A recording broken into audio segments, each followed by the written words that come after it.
Worship leaders, has this ever happened? You're in a rehearsal, you're playing the chorus of a song or the verse, and it's just not working.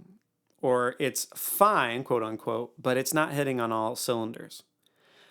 Let's say you don't play all of those other instruments. You don't know what's wrong. How do you find out what's wrong? Let's talk about it. Welcome to Blueprint Sounds. My name is Nathan Smith. I'm here to help worship teams be their best musically and spiritually, as well as technology.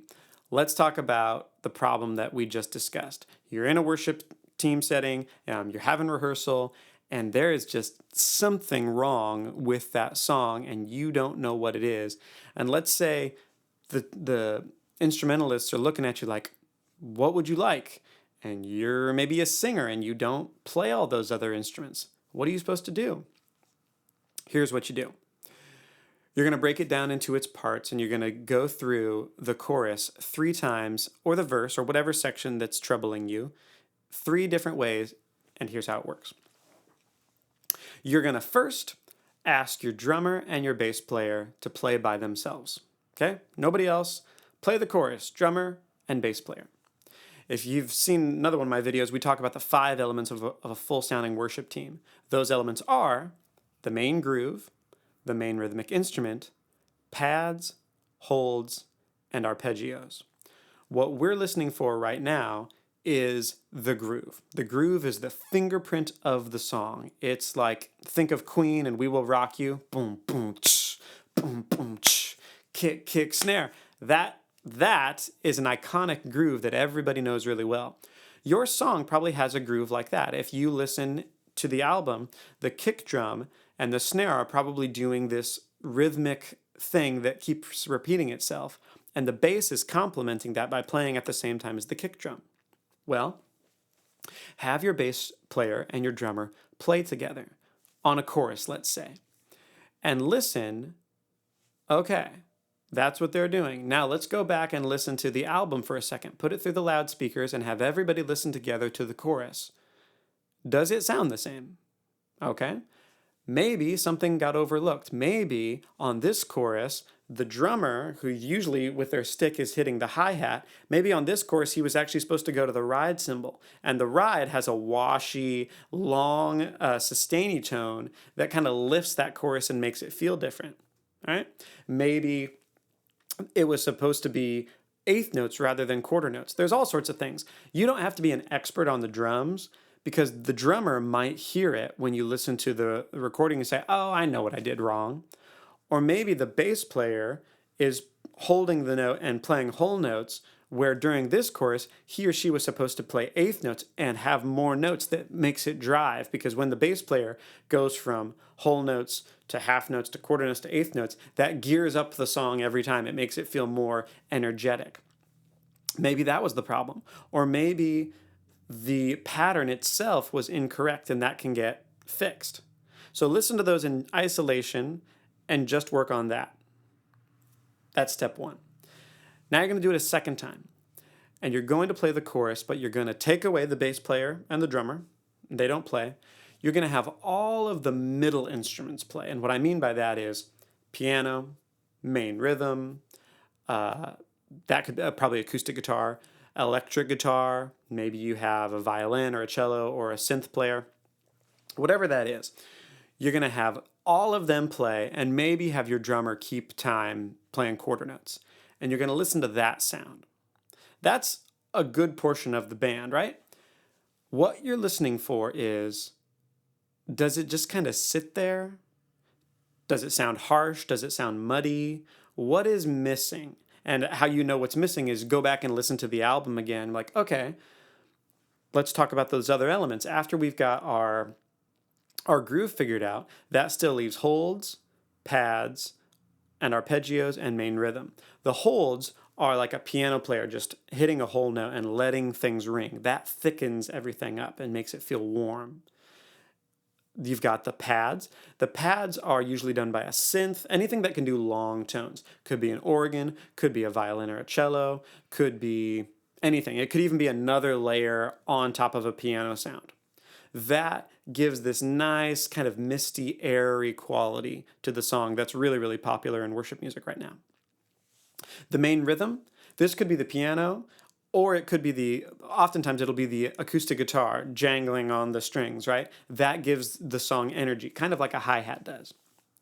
And then finally, the arpeggios, usually played by the electric guitar, especially right now, but any pitched instrument could play the arpeggios.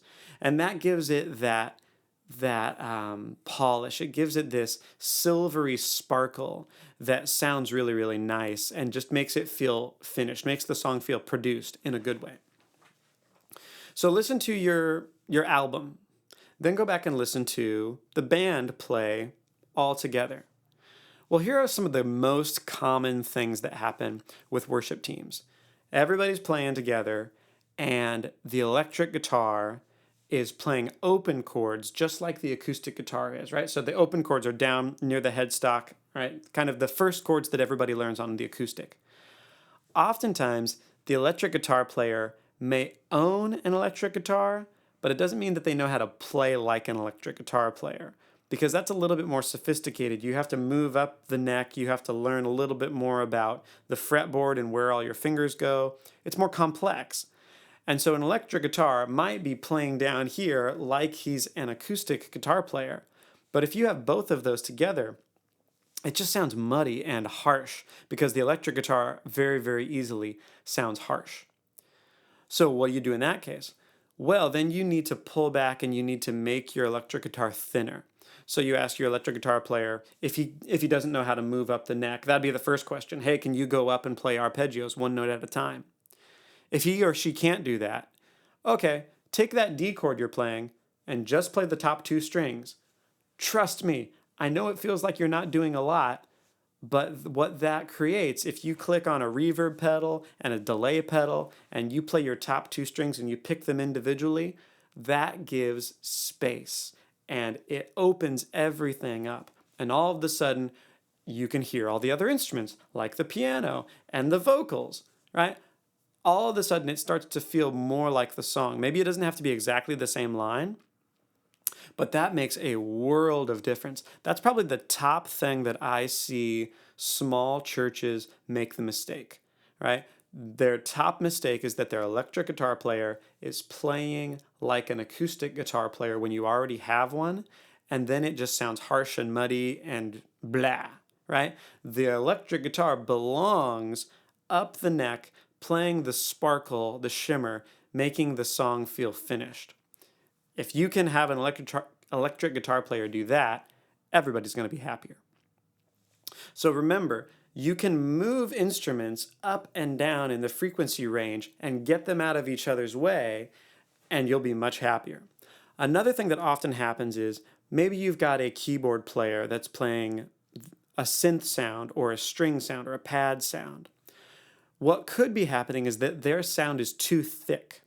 What I mean by that is, if I were playing piano by myself, I would probably play 3 notes in my right hand and maybe octaves in my left hand, right? The bass notes. If I try and do that same thing with a full band, it's going to sound muddy, especially if I'm on synth, because synth can just sustain and last really long. It's too many notes.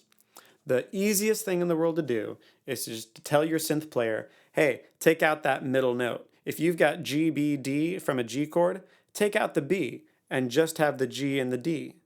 All of a sudden, that leaves air, that leaves space for all the other instruments, just like we were talking about with the electric guitar. By making their sound thinner, they've actually made the sound fuller, because at first, you have this dense sound that comes from too many people doing too many things. If you can take a couple elements out, everything is going to breathe, right? Lastly, we've done the work on the low end, we've done the work in the middle. Now it's time to look at the vocals.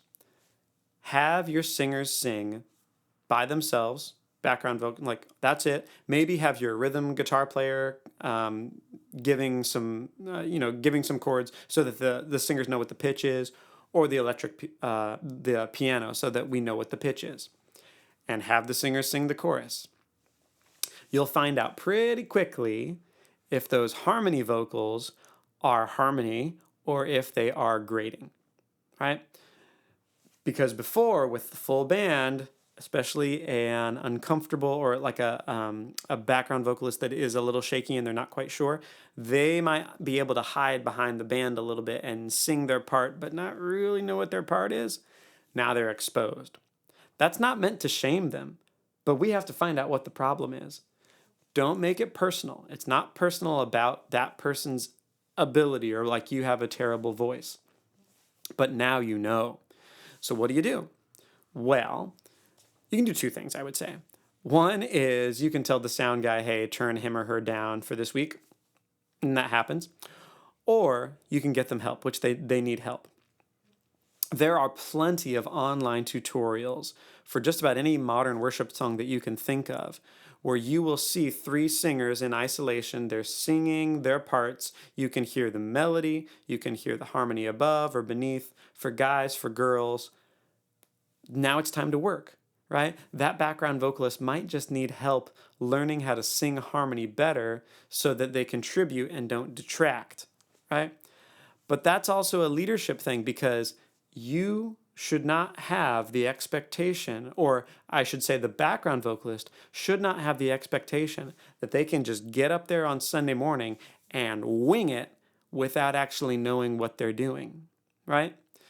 You have to create a culture that says, we are going to work with you, we're going to put in the extra time. If you're willing to put in the extra time to learn your part and do it well, then you get to participate. If not, well, you can participate from the congregation. That's a delicate topic, I know, because with all the other instruments, you're playing outside of yourself. Your sticks are over here, your fingers are over here, but someone's voice is very, very personal. So that takes some tact and some class to do that in a way that you don't hurt people, but you must be clear, not nice. You have to be clear, not nice. So those are the three ways that you should practice a song that's just not working. Go down to the bass and drums. Go to all of the middle instruments, no vocals, no drums, no bass. Find out what's working and move things up or down as they need so that you can create space. And then finally, listen into just your vocalists and see if things are going well or if there are things that need to be addressed. Hey, I hope that helps. If you'd like to watch more videos like this, please subscribe to my YouTube channel, or better yet, go to blueprintsounds.com. There's a free gift for you there. It's called 23 Things Every Church Team and Tech Team Should Know. It's filled with advice like this, stuff that somebody probably should have told you, but I'm going to tell you. Just type in your email address. That way, I'll be able to get a hold of you as new products and new videos become available. And until then, God bless and have a good day.